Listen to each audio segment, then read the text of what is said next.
जय गुरुदेव। दूरदर्शी आवाज मासिक पत्रिका 1 अगस्त 2022 पृष्ठ नंबर 13। जय गुरुदेव की कलम से प्रश्न तथा उत्तर। प्रश्न है, सब कार्यों से बुरा कार्य कौन है? प्रभु को भूलना तथा धन और भोगों की इच्छा करना। सेवक किसे कहते हैं? जो अपने को सबसे नीचा और छोटा जाने।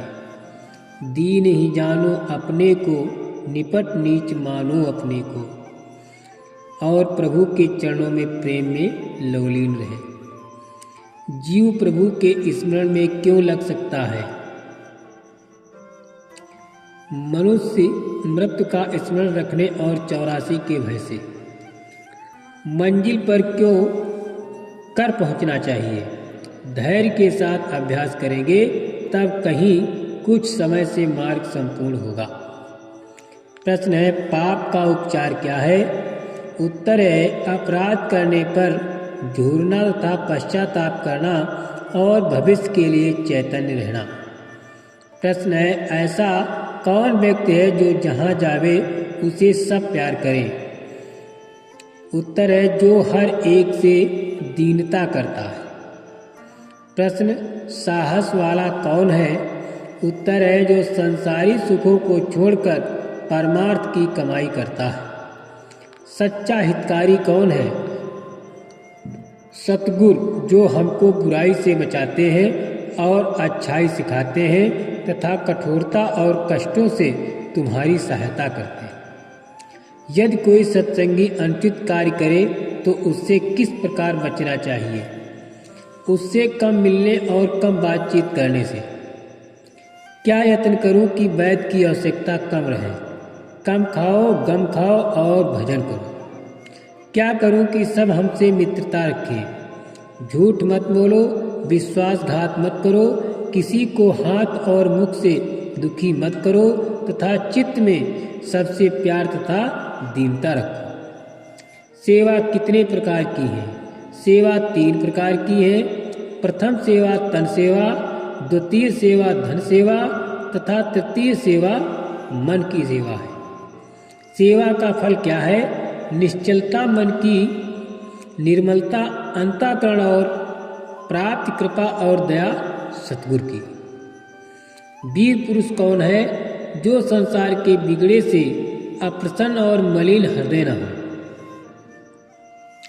एकांत में अधिक लाभ यदि प्रभु के अतिरिक्त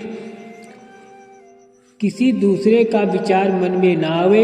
यदि बाहर से एकांत हुआ किंतु मन से संसारी विचार भरे रहे तो ऐसा व्यक्ति मन और काल के साथ रहता है।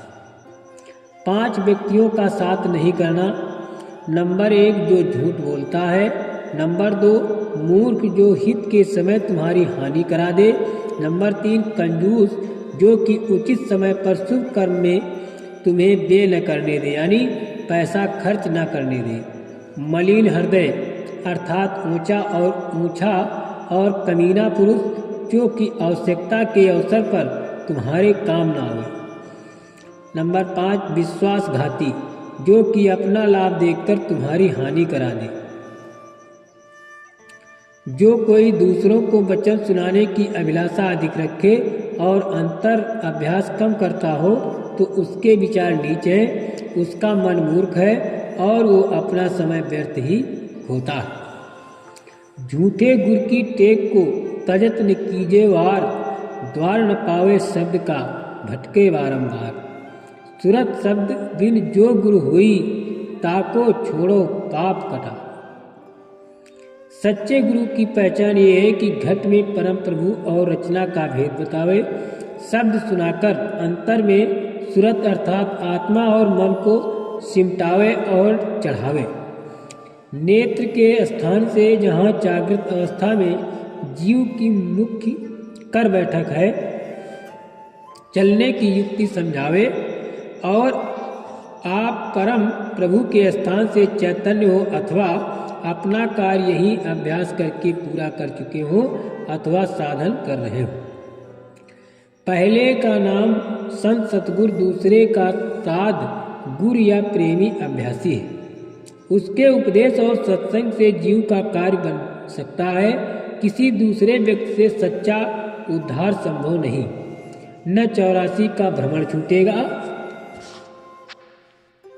अब जीवों को स्वयं विचारना चाहिए कि सच्चे प्रभु से मिलने की सच्ची युक्ति बतलाने वाला मार्ग चलाने वाला ही गुरु हो सकता है, अथवा असत्य भ्रमों में तथा बाहरमुखी कर्मों में भटकाने वाला और यथार्थ से विमुख रखने वाला वो तो स्वयं अचैतन्य है, भ्रमों में भ्रमण कर रहा है, धन और पूजा के लोभ में और भी भ्रमता है। ऐसे झूठे गुरु से जिसने पाखंड करके अथवा अज्ञानता से अपना नाम गुरु रखा है, गुरुतत्व का संबंध तोड़ना उचित है।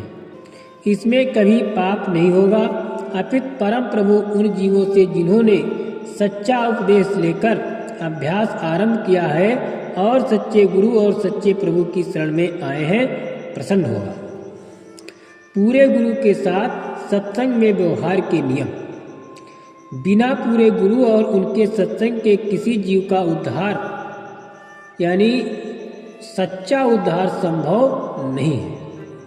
अतएव नीचे लिखा जाता है कि परमार्थियों को किस प्रकार के नियम का पालन करना चाहिए जिससे कि उनका पूरा लाभ हो।